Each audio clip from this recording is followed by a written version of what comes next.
Supposed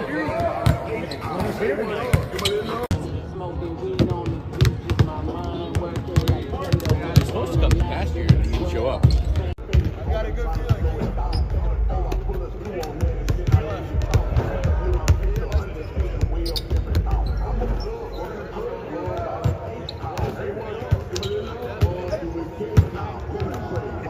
After all these years, what does it continue to be like coming back to Charlotte? Always great. I get good energy here. Look forward to it. See family, see friends. Davidson connection.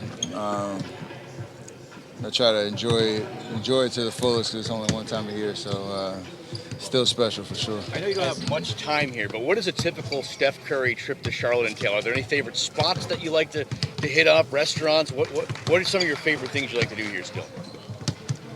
I'm kind of a homebody, so as long as I get to go see all my family, that checks off the most of the list. But first stop was Bojangles yesterday. When you come back to the Southeast area, you had that moment with your mom giving her the jersey the other day. When you see the rest of your family, how much does this kind of fill your emotional cup, would you say? It's everything. I mean, it gives me perspective of obviously how long I've been in the league. This is my 16th year, which is a milestone for the family. You know, my dad played this many years. It was always a goal of mine to get here, so it's kind of a cool reflection to be in your 16th year playing in Charlotte, playing against your brother. Dad's up in the booth. Probably have like 30, 35 people here tonight, so all that stuff is meaningful for sure. To that point, the longer you do this, how much more do you appreciate and recognize that you may not have as many as you may have 10 years ago? It just paints the experience a little differently. I still have the same energy and juice looking like and the excitement coming back, but yeah, it's a little bit more of a be present or a reminder to be present because you don't know how many more you'll have left. Steph, it feels like midway through the 2010s, basketball kind of changed a little bit. Not as many two big man lineups, less post play, three-point revolution. We're halfway through the 2020s. Is there any difference you've seen between the style of basketball from 2020 to now? Just more teams playing. It's not so much positionless basketball, but it's just the style where you got more five-out spacing. You got more, obviously, three-point attempts going up on average, throughout the league. But the way the teams are trying to create that, it does seem like a lot of teams play similar styles more so than, and to me that's not a bad thing. It's just an observation of you understand what works, and it's a copycat league, and there's always like those transition periods where people were trying to play like us from that 15 and 19 year, and then now Boston has like a formula for how they won the championship, and people will try to adjust to that, and then there's always going to be ebbs and flows, so keeps it fun for everybody watching, covering the league to try to figure it out. Talking about five-out spacing, Jimmy Butler kind of gives you that guy who can go to the basket, get free throws, draw fouls. Can you talk about how you mentioned the three-point revolution, but having a guy like Jimmy that can do the other things that don't relate to shooting as much? Yeah, I mean, there's still unique skill sets in this league at the superstar level, and he's a guy that has clearly defined a style that impacts winning on both ends of the floor. And you see how much he's helped us so far, and it's the polar opposite almost of how I play. So it's a match made in heaven on that front. But he's succeeded at the highest level, gone to 2 finals, and I know he's motivated more than ever to try to get back there. In the last year you've won a gold medal, All-Star Game MVP, scored 50 some odd points last week. How are you making this look easy, despite the fact that you're in your 16th year? Don't forget the dunk. And the first dunk in 6 years, right? Appreciate that. Y'all hyped me up. I like it. I mean, the work ethic is always there. It's always been there. I still love that part of it, to prepare yourself for what everybody sees on the court. and doesn't happen by accident. And I also have a God-given ability and been blessed to be able to figure out the game at a high level consistently. So I think it starts with work ethic, starts with the joy that you put into it, and the game usually gives back to you on that front.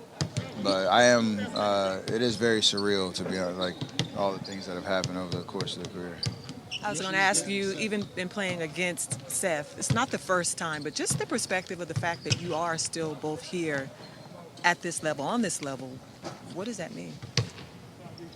It's cool because our journeys are so different. Coming from the same city, the same school.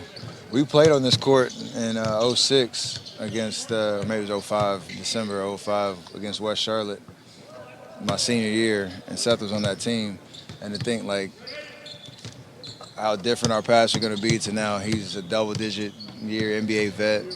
I think we played against each other. This will be the 19th time, I believe, or maybe the 20th time. So, like, just the idea that we've been blessed with successful careers, and it's just looked so different. But we're super proud of him, the way that he's battled his way through injuries coming out of college, to the G League, to bouncing around the league, to helping a Portland Trailblazer team in the Western Conference Finals, and still doing it. So I always look forward to those battles. What about seeing him though in the uniform, the Hornets? How much different is that to have that experience here tonight in this arena with your dad again, watching you guys up top there? Especially when they wear the pinstripe throwbacks, and they got when I see Curry 30 on the back, that is wild. This ain't no headline stuff. It's just like you always wonder what it would be like to play here, representing the Curry family, the legacy. Seth gets to do it, so it's cool to. I need to get me one of them pinstripe 2024, 25 jerseys, and cause I know I got one of my dad's old school ones too. Does playing against him bring out a different emotion when you go out and play? When you're just out there and you're against your brother basically? Not really. It's just you have to. It took me a couple of games early on to not cheer for him. Kind of let my guard down a little bit because you want him to succeed so much. Then you realize you can't let him do it. So yeah, it took me a couple reps to get underneath that, but now it's just kind of it's fun to see him in the scout report and all that. But when you get out on the court, it's business as usual. You're still playing at such a high level. Have you thought about the retirement and how maybe the Charlotte community will play into life post basketball for you? Not much. I still have. Or try to have a presence up at Davidson first and foremost. We got a lot of family that still lives here. The Bay is home now, but there'll always be a string attached to something like a gravity pulling you here because this is the city that shaped me for sure. I did notice a lot of Charlotte influence on the playlist. Was that you, or is that? No, that's one of our assistant coaches, Khalid Robinson. We obviously like to play music, and each city we go to, he curates the hits or the top artist type thing. So we had J. Cole, the Baby, Anthony Hamilton, Petey Pablo. I don't know who else we have there. Yeah, we had Cole on there. So yeah, it's just a little taste of 704.